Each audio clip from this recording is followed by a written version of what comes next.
Stupid Licks 3. Alright.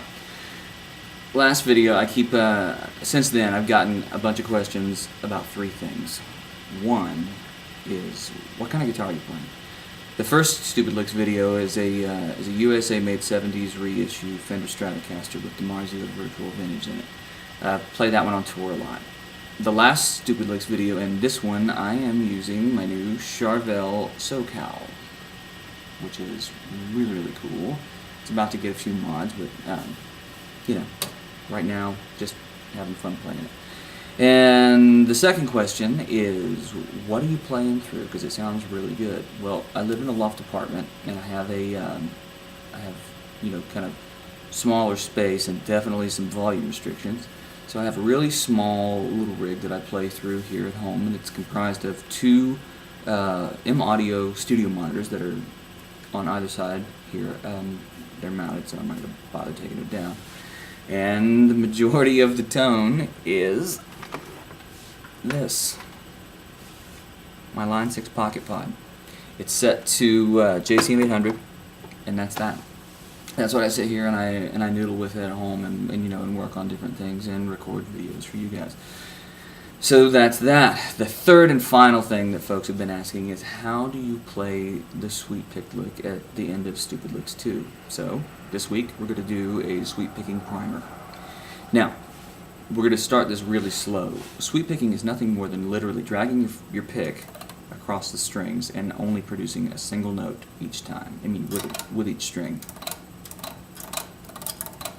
That's it. That's all there is to it.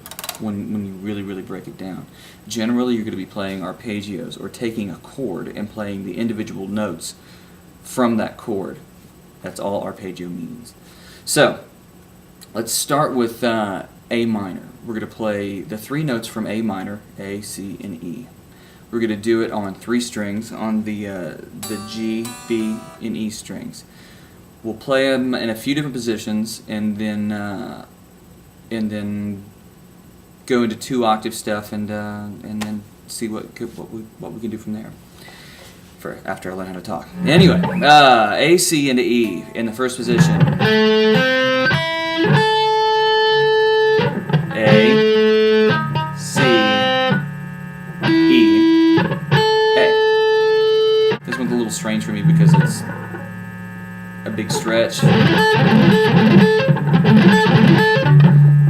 It's easier down here. We'll get to that one in a second. C, E, and A, then C again, here. The last one's my favorite one. This one falls the easiest under my hands. It's just the most fun for me to play. E, A, C, E. Now you'll notice, watch my right hand. All I'm doing is just dragging the pick across the strings. That's it. The last thing I'm doing is a hammer on. That was all I was doing with all of these too. So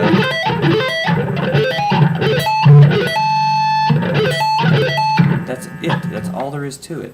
But I'm not. You'll notice that the notes aren't ringing over top of each other. You're not getting that at all. Otherwise, it's literally, it just sounds like you're playing a chord or strumming through a chord. You want one note after the other. That's where the tricky part comes in.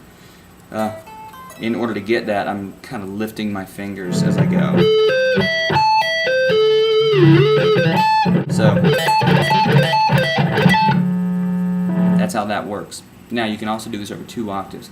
All you gotta do is just keep playing the same notes over again. So, if we start here at A, or actually, we'll start up here, because we've already done this one.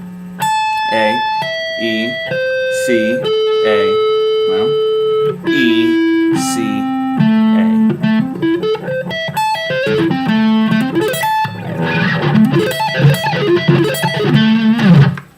There you go. That's all you got to do. So take this one. Well, we got E, C, A, E,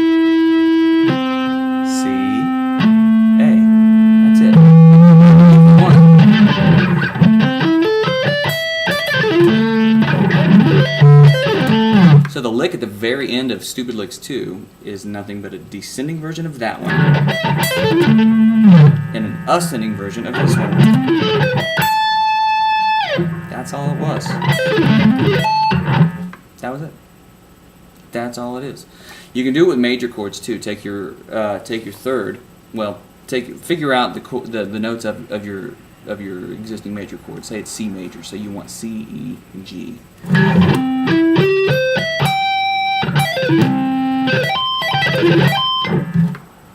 So I'm playing C, E, G, C, E, G, and tapping C. Alright? Know that you don't have to play them in any particular order. They sound kind of best if you do them in succession of one another. So if you start on C, then it'd be E, G, C, E, G. If you start on E, E, G, C, E, G, C. But they don't necessarily have to work that way. You can tap at the top. There's all kinds of really, really cool things that you can play with. Again, this is just a primer. It's not a definitive on this is how you should do it and this is exactly the way it will work. So mess with it some. Come up with some 3 notes per string stuff like this one. Mess with a major version of that. Of the 3 note per string thing. Then start playing with the 2 octave stuff.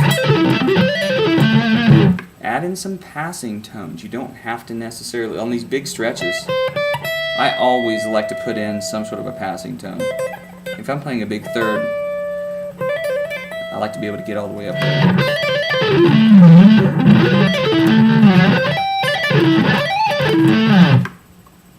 The possibilities get endless, and then you start adding on, and then it's really cool. I mean, it's fun. Nothing I would use all the time necessarily, but it's a stupid lick. It's fun, Get in there, mess with it. If you look at me on Facebook, I just posted a video of Chet Atkins and Jerry Reed playing Jerry's Breakdown on Pop Goes the Country in 1975.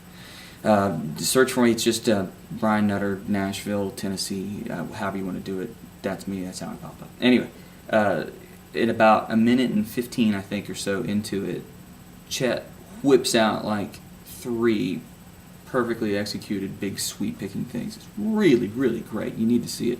Most people sort of reserve that whole style of playing, that whole sweep picking thing to metalheads, but metalheads are probably the ones that really drove it into the ground.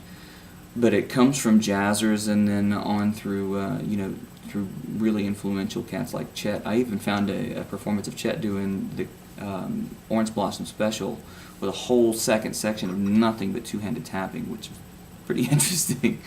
So look for that.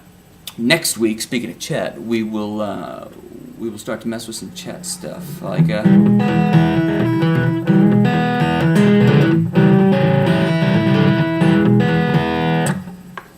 I'll show you how to do that kind of thing. We'll call that a primer as well, because the possibilities for that stuff are endless. So there you have it. Sweep picking. Any questions, don't hesitate to shoot me any kind of an email or message. So, until next time, Stupid Licks 3. Later.